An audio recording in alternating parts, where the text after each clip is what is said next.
Ito na yung mga kailangan natin para sa inner cushion. Fabric,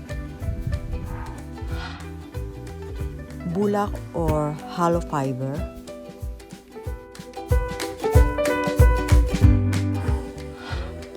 lagyan na natin ng marking ang tela na ang lapad ay 20 inches kasama na ang allowance na 1 inch.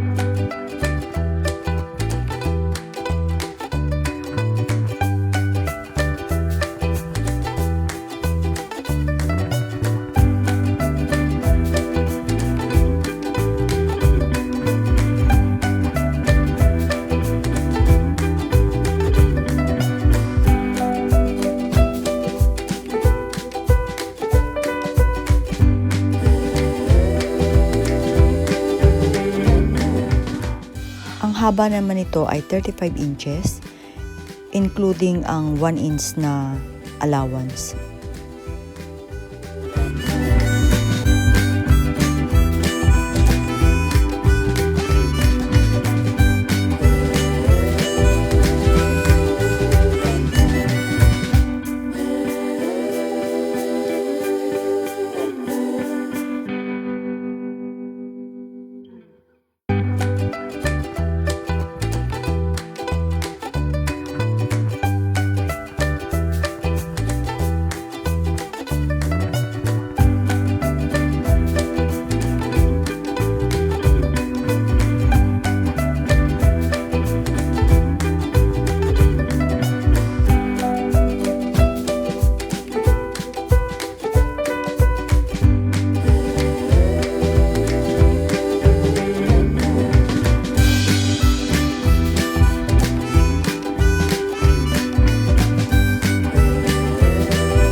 Ngayon naman ay tabasin na natin ang tela.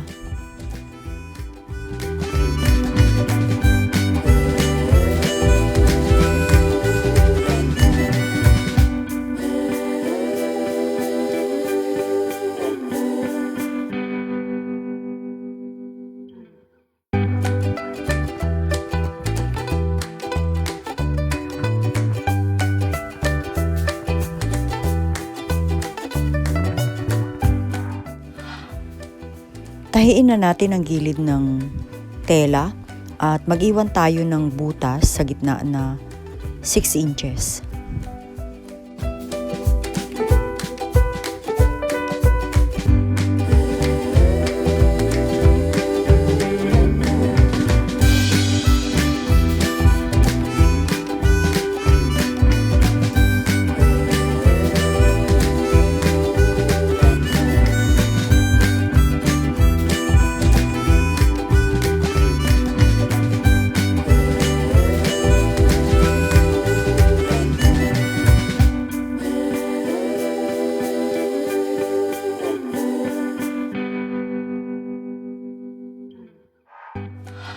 Tahiin na natin ang dulo ng inner cushion and gawin natin itong pleats or masinsin.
Gawin din ang kabilang side.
Baligtarin na natin ang inner cushion.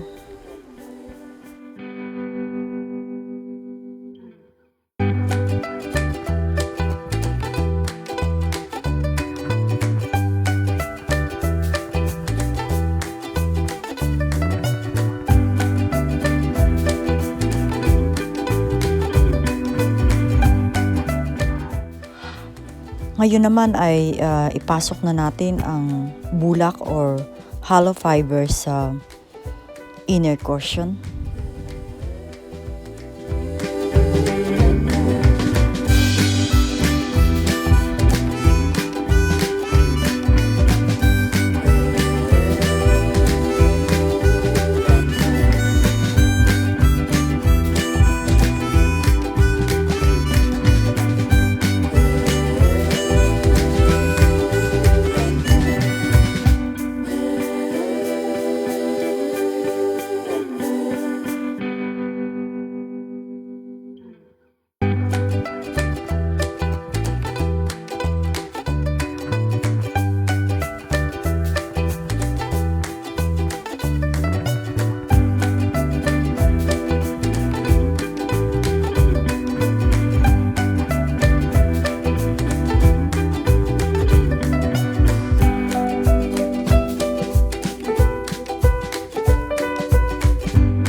Tahiin na natin ang butas na nasa gilid ng inner cushion.